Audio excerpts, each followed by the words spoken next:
Naigiingon na framing and proving are two different things. Ang pag-angkon ug ang pagpamatuod duha na ka managlahing butang. Giangkon nimo imong Pangulo si Kristo na ang Kristo. Pag-sure.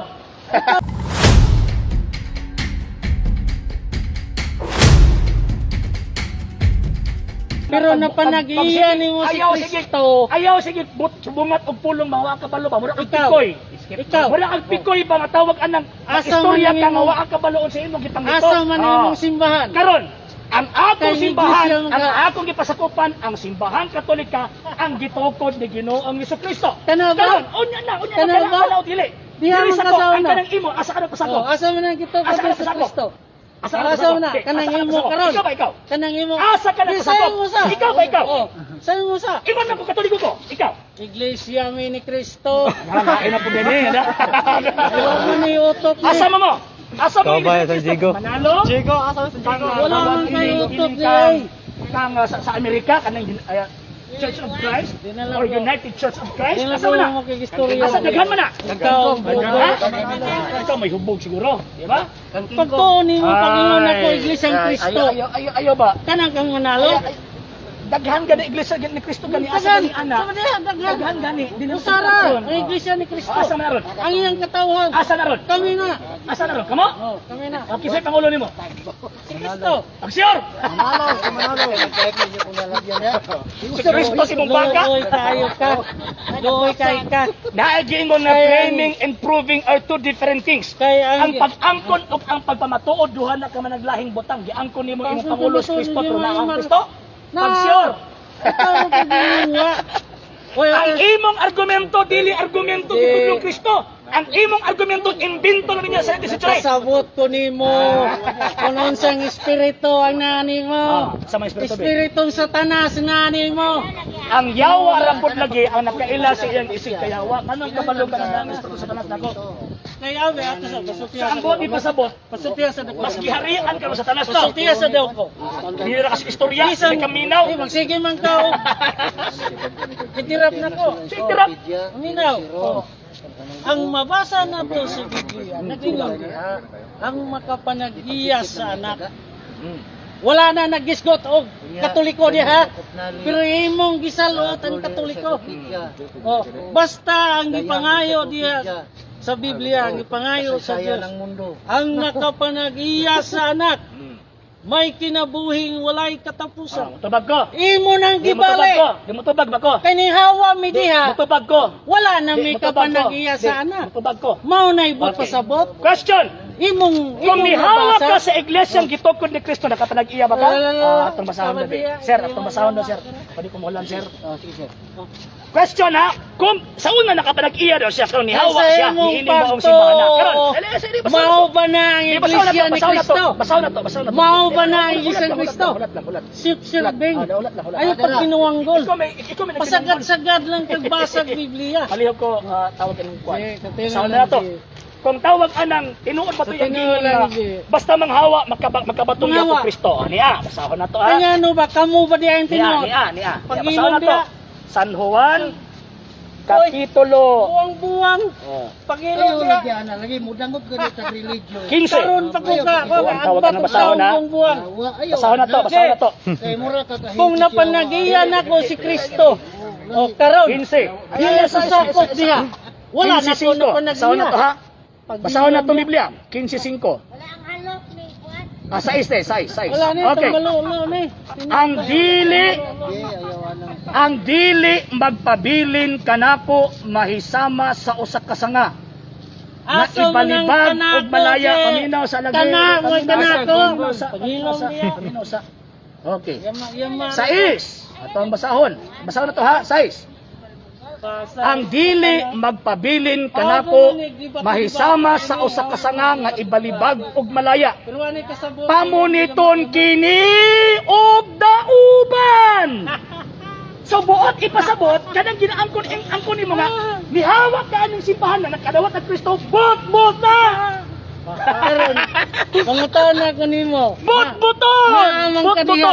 Nakapanagiya Ato na sang ba ka ni Kristo? isettle una, number one, kung ang Iglesia Katolika ba, mao ba ng Iglesyang gitugod ni Kristo? Karon je, mangutana Karon, ko mo. karon. Karon ko. Karon, ay, isa Pagkakas ako, dito ta.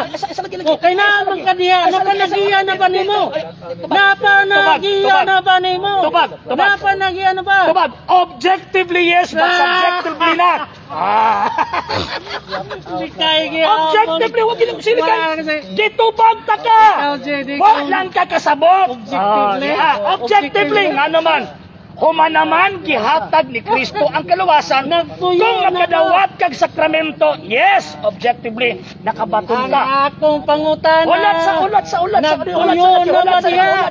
Bisa kapila ka Hulat sa lagay. bautismuhan. Hulat sa Na,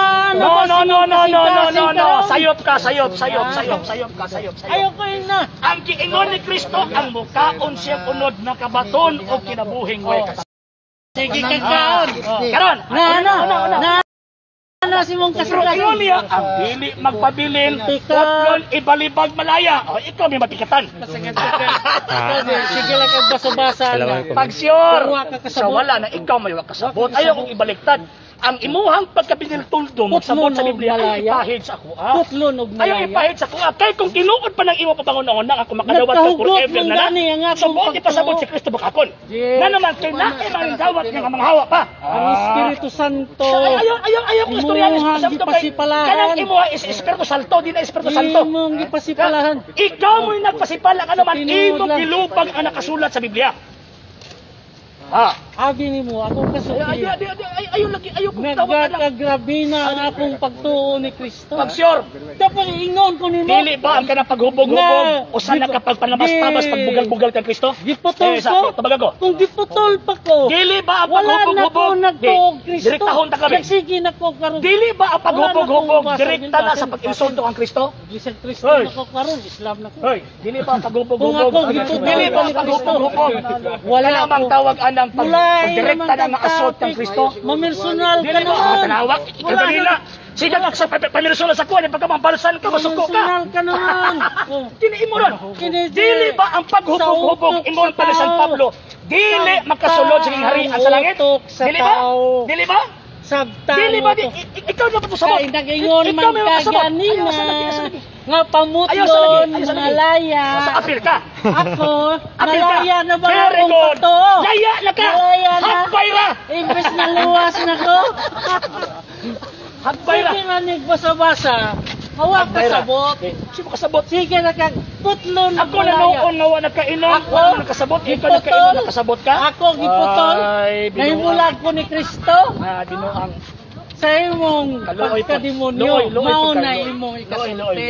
Tama tong demonyo Pero sa Pilipinas. ako, Sige, ingog demonyo ko. Pero dahil silang kinayas demonyo. ko sa akong kaugalingon, bay. Ikaw, kitara ang makasukod sa itong kagalingon.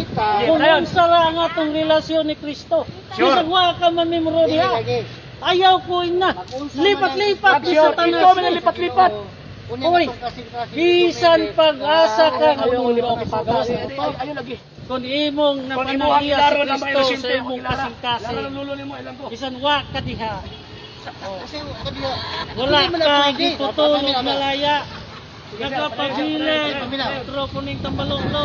Nawhat. Huwag kayo ni. Di ka na kung paula mo. Mangunay ka. Jay, sakpa na ka. Mani, Imo mani kinaiya sa mga tao makatambalolo. iya siya.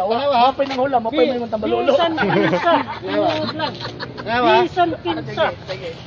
Nga imong mapil nga naas Kristo nimo.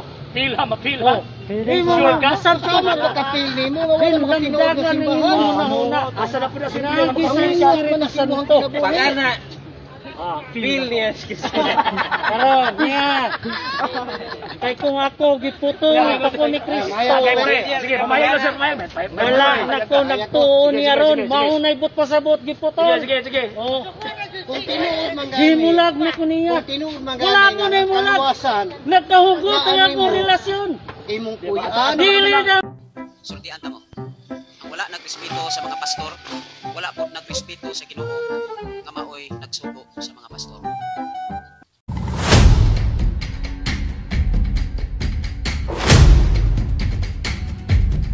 Lisod ning atong gamiton ang ngalan sa Ginoo para ingnontang tuuhan ta sa gitawag og mga tao. Nahulog nga ang pulong sa Ginoo or ang nakasulat sa balaang kasulatan gihimo natong kapital aron naatay tawag ining personal gain ba kung baga. Kini nga tong higala nga pastoy, ingon pa niya kung dili ta mo respeto daw sa mga pastor, wala daw nato girespeto ang Ginoo. Remember nga diha sa balaang kasulatan mga sir ug mga ma'am, pag maingon ta og pastor, for example ang atong Ginoong Jesucristo, St. John chapter 10 verse 1 na following, siya tinuod nga pastor. Pero sumala pa ni San Pablo, siya ang pangulong pari sa pagtuo nga atong gihuptan. Hebrews chapter 3 verse 1. So entonces, mga sir ug mga ma'am, ang tinuod nga pastor, kung ato ang basahon ang balaang kasulatan, pari. Dili kay pastoy-pastoy lang nga gitawag og dili pari. So pag naati makita nga mga nagpailang pastor pero dili gani na pari, fake na, bugos na nga pastor-pastor. Number 2, ang tinuod nga pastor na ay koneksyon kang Ginoong Jesucristo. Buti pasabot kanang mao nga pang ang mga pastor ang ambot pasabot ako gipadala sila gikan sa gitawag og laray sa tuang Ginoong Jesucristo. O tanawan ng sa balaang kasulatan, di ba, ang mga apostol gipadala sa tuang Ginoong Jesucristo, St. Matthew chapter 28 verse 19 to 20. Pagkahuman sila pod nagpadala pod, nagapandong pod sa ilahang gitawag og mga amot para ipadala kadtong ilahang mga disipulo. O same gyapon sa ilahang mga disipulo nagapandong gyapon aron pagpadayag na sumala pa ni San Pablo nga unsaon man pagdawat sa pagtuo kung walay magwali, unsaon man pagwali kung walay pirdala. So buti pasabot kining maong gitawag og tinuod nga pastor na ay koneksyon kang Kristo ug sa mga apostol og gipadala ang iyang authority, gipadala siya from the apostles. So kung naay mga pastor-pastor nga buto lang karon nga gitawag og panahon, mga sir mga ma'am, niya ang ilahang pundok ipangtukod lang og Amerikano, walay koneksyon sa tuang Ginoong Jesucristo. So buti pasabot kana nga mga pastoy-pastoy dili na iya sa atuang Ginoong Jesucristo. Ug kabalo ta kinsay kauban ana, kinsay iyahang tawag ang agalon ana, ang agalon anang maong gitag pundok ka ang yawa. Muna sa ko ang giingon ganina nga kining mga tawhan nga gamiton ang ngalan sa Ginoo aron lang naa sila personal gain ba. Sumala pa na Ginoong Jesucristo, Roma kapitulo 16 verse 17, ingon pa ni San Pablo nga hangyoon kamo mga igsuon nga magbantay ug maglikay kamo ni adtong mga tawo nga mobahin-bahin kaninyo musupak sa inyong pagtuo. Kay kining mga tawhana wala mag-alagad kang Kristo kung dili nag-alagad lamang sa ilang kaugalingong mga tiyan. Sumala pang San Pedro, 2 Pedro kapitulo 2 bersikulo 1 hangtod 4, kining mga tawhana manapi kaninyo. Nga dadon ang ngalan sa Ginoo. Walang musakuan pa sa mata sa balaod kung naay kriminal nga mopatay og tao, sa mata pud sa Dios naapoy gitawag og mga kriminal. Mo ni mga pastoy nga nakigkompetensya sa iglesyang gitukod ni Kristo, gamiton ang balaang kasulatan aron ang mga kalag sa mga katolikong inosente malaglag sa impyerno. Kini mga pastoy-pastoy nga atong makita sa palibot karon, mga murderers of souls man na sila. Tigpatay nagkalag. Kay ang tinuod nga pastor, pari, ang gitugyanan sa iyang iglesia mga obispo. So kung naay nagpatuo-patuo nga pastoy-pastoy nya way connection kang Kristo, ang ilang pundok gitukod og Amerikano o nya dili pari, bugos na, fake na. Nya ingon magrespetuhon, respetuhon na mo tong tinuod nga pastor. Namo nang pari. Kamo kay pastoy-pastoy man mo, mga murderers of souls man mo. So, ang buhat na mo, pangbukuhon o pangtanggalan itong maskara.